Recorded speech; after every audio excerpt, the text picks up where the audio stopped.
दिलीप प्रभावळकर यांचं बोक्या सातबंडे हे लहान मुलांचं पुस्तक खूप गाजलं होतं।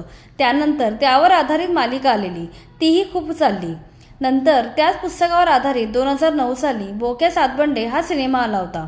या सिनेमात दिलीप प्रभावळकर, ज्योती सुभाष, शुभांगी कोकले यांसारख्या दिग्गजांनी काम केलं होतं। या सिनेमात बोक्या सातबंडे साकारणारा बालकलाकार भाव खाऊन गेला होता। त्याच्या अभिनयाचं खूप कौतुक झालं होतं।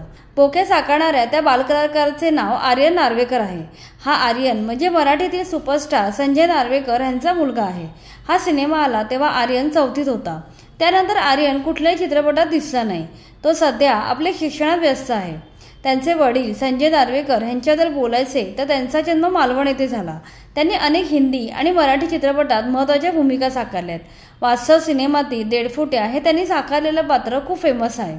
हिंदीत त्यांचे बागी, हंगामा, किस्मत हे सिनेमे गाजले, तर मराठीत त्यांनी अगबाई अरेच्चा, खबरदार, येरे रे पैसा, चेकमेट यांसारख्या अनेक गाजलेल्या सिनेमात कामं केली आहेत। याशिवाय रंग्या रंगीला रे, घोळात घोळ, सर्किट हाऊस, लोचा झाला रे ही त्यांची नाटके गाजली।